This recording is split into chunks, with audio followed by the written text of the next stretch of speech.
Welcome Tamil stocks friends. October 31 வெள்ளிக்கிழமை இந்த வீடியோவில் முக்கியமான மார்க்கெட் அப்டேட் பார்க்கலாம். ஐடிசியோட 2ஆம் காலாண்டு முடிவுகள் வந்திருக்கு, அதை பார்க்கலாம்.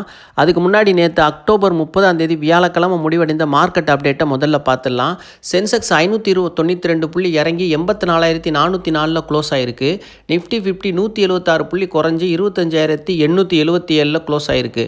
நிஃப்டி பேங்க் 354 புள்ளி இறங்கி 58,031 க்ளோஸ் ஆகிருக்கு. வெளிநாட்டு முதலீட்டாளர்கள் நேற்று 3077 கோடி ரூபாய்க்கு விற்றுருக்கிறாங்க. உள்நாட்டு முதலீட்டாளர்கள் 2469 கோடி ரூபாய்க்கு வாங்கியிருக்கிறாங்க. சிங்கப்பூரில் வர்த்தகமாகிற நம்மளோட கிஃப்ட் நிஃப்டி ஃபியூச்சரு 19 புள்ளி அதிகரித்து 26,042 வர்த்தகமாயிட்டிருக்கு. இன்றைக்கி ஸ்லைடு பாசிட்டிவாக இருக்கிறதுக்கு வாய்ப்பு இருக்குது மார்க்கெட்டு. அமெரிக்க டாலருக்கான இந்திய ரூபாயோட மதிப்பு கடுமையாக விழுந்திருக்கு. 88 ரூபா இருக்குது. 50 பைசா ஒரே நாளில் விழுந்திருக்கு. இந்திய ரூபாய் ரொம்ப மோசமாக விழுந்திருக்கு. அப்புறம் 24 கேரட்டு பியூர் கோல்டு 1 கிராம் செம்பு கலக்காத சுத்தமான தங்கம் 27 ரூபா இறங்கி 12,328 ரூபாயா இருக்குது 1 கிராம். அப்புறம் ஆபரண தங்கத்தோட விலை 1 கிராம் சென்னையோட விலை ஜிஎஸ்டி சேர்க்காமல் 11,300 ரூபா, 25 ரூபா நேற்று இறங்கியிருக்கு 1 கிராமுக்கு. நம்ம எதிர்பார்க்குற விலை 10,500 ரூபாயிலேருந்து 10,000 ரூபாக்குள்ளே. அப்புறம் 8 கிராம் ஒரு பவுனோட விலை 90,400 ரூபாயா இருக்குது. நேற்று ஒரு பவுனுக்கு 200 ரூபா மொத்தத்தில் இறங்கியிருக்கு. 90,400 ரூபாயா இருக்குது. நம்ம எதிர்பார்க்குற விலை 80,000 85,000க்குள்ளே. வெள்ளி 1 கிராம் 165 ரூபா, நேற்று 1 ரூபா இறங்கியிருக்கு. 1 ரூபா இறங்கி ஆபரண வெள்ளி 165 ரூபாய்க்கு வர்த்தகமாயிட்டிருக்கு. இன்றைக்கி 2ஆம் காலாண்டு முடிவுகளை அறிவிக்கக்கூடிய சில முக்கியமான நிறுவனங்களை பார்க்கலாம். மாருதி சுஜுக்கி இன்றைக்கி வெள்ளிக்கிழமை 2ஆம் காலாண்டு முடிவுகளை அறிவிக்கிறாங்க. அக்டோபர் 31 வெள்ளிக்கிழமை பெல் 2ஆம் காலாண்டு முடிவுகளை இன்றைக்கி அறிவிக்கிறாங்க. இன்றைக்கி BPCL Bharat petroleum corporation limited 2ஆம் காலாண்டு முடிவுகளை அறிவிக்கிறாங்க. டிவிடெண்ட் குறித்த அறிவிப்பு இன்றைக்கி இருக்குது, இன்றைக்கி வெள்ளிக்கிழமை. அப்புறம் கெயில் 2ஆம் காலாண்டு முடிவுகளை இன்றைக்கி வெள்ளிக்கிழமை அறிவிக்க இருக்கிறாங்க. போனஸ் குறித்த அறிவிப்பு இருக்குது, பார்ப்போம். HDFC AMC HDFC asset under management company 1:1 விகிதத்தில் போனஸ் கொடுக்குறாங்க.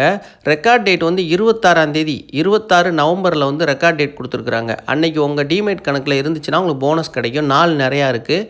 அதனால் ஒரு ஷேர் நீங்கள் வச்சுருந்தீங்கன்னா இல்லை வாங்கினீங்கன்னாலும் உங்களுக்கு ஒரு ஷேர் போனஸாக கிடைக்கும்.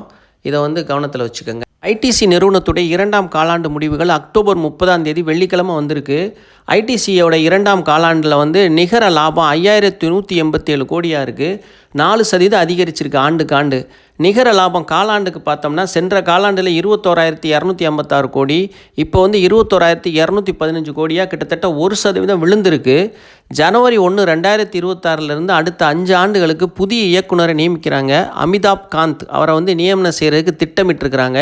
இது கம்பெனிக்கு ஒரு முக்கியமான தகவலாக பார்க்கலாம். காகிதம் அப்புறம் பேக்கேஜ் துறையில் 17% வளர்ச்சி அடைஞ்சிருக்கு. வேளாண் துறை வருவாய் 7% அதிகரிச்சிருக்கு. சிகரெட் வருவாய் 6.8% அதிகமாகிருக்கு. அப்புறம் ரிசல்ட் ரொம்ப மோசமாக தான் இருக்குது. இதில் எல்லா துறையிலும் லாபம் நல்லா குறைஞ்சிருக்கு. ஸ்டாக் ப்ரைஸ் பார்க்கலாம். ஹை 493, லோ 390, க்ளோசிங் 418 க்ளோஸ் ஆகிருக்கு. பிஇ ரேஷியோ 15, செக்டார் பியும் 15 தான், 14.95. புக் வேல்யூ 55 ரூபா 90 காசு, கிட்டத்தட்ட 7 டைமுக்கு மேலே அதிகமாக இருக்குது. 3.43% நல்ல டிவிடெண்ட் கொடுக்குறாங்க. அதாவது 400க்கு மறுபடியும் கீழே போகிறதுக்கு வாய்ப்பு இருக்குது. 400, 390, 370 வரைக்கும் கூட கீழே போக வாய்ப்பு இருக்குது. இறங்க கன்சிடர் பண்ணுங்கள். புதுசாக வாங்குறவங்க, ஏற்கனவே வச்சுருக்கவங்க ஆவரேஜ் பண்ணிக்கோங்க, ஹோல்டு பண்ணுங்கள். அவசரப்பட்டு விற்க வேணாம். ஏன்னா நீண்ட காலத்துக்கு ஒரு சிறந்த நிறுவனமாக இருக்கும். இப்போ இந்த புது இயக்குனர் மாற்றம் அவர் பல மாற்றங்களை கொண்டு வர்றதுக்கு வாய்ப்பு இருக்குது. அதனால் எதிர்காலத்தில் லாபம் அதிகரிக்கக்கூட வாய்ப்பு இருக்குது. ஏன்னா இயக்குனர் மாற்றங்கிறது சாதாரண விஷயம் இல்லை. அவங்க ஒரு மாற்றத்தை கூட ஏற்படுத்தலாம். அதனால் நீங்கள் லாங் டேர்முக்கு வச்சுக்கோங்க. டிவிடெண்டை பொறுத்தவரை நல்ல டிவிடெண்ட் கொடுத்துக்கிட்டு இருக்காங்க. நிறுவனம் இப்போ நல்ல நிலைமையில் தான் இருக்குது. இருந்தாலும் லாபம் குறைஞ்சிக்கிட்டு வர்றது இந்த பல காரணங்களை சொல்கிறாங்க. இருந்தாலும் நம்ம இதை லாங் டேர்முக்கு வச்சுக்கிறதுக்கு நல்ல வேல்யூஷனை பொறுத்தவரை ரொம்ப சீப்பாக தான் இருக்குது. பிஇ ரேஷியோ நார்மலாக தான் இருக்குது. நீங்கள் என்ன செய்யலாம்னா அது மாதிரி எபிட்டாவும் எபிட்டா மார்ஜினும் இன்க்ரீஸ் ஆகிருக்கு. நீங்கள் இந்த இயக்குனர் மாற்றத்துக்கு அப்புறம் அடுத்த ரிசல்ட்டு நம்ம கொஞ்சம் மாற்றத்தை எதிர்பார்க்கலாம். வச்சுருக்கிறவங்க ஹோல்டு பண்ணுங்கள். லாங் டேர்முக்கு வாங்குறவங்க 500க்கு 400க்கு போகும், 400க்கு கீழே போகவும் வாய்ப்பு இருக்குது. போனால் கன்சிடர் பண்ணுங்கள். பணம் இருக்கிறவங்க இறங்க ஆவரேஜ் பண்ணி வச்சுக்கோங்க. இது ஐடிசியை பொறுத்தவரையில். நீங்களும் சொந்தமாக யோசிச்சு ஒரு நல்ல முடிவை எடுங்க. தமிழ் ஸ்டாக் சேனலுக்கு ஆதரவளித்த அனைவருக்கும் மிக்க மிக்க நன்றி.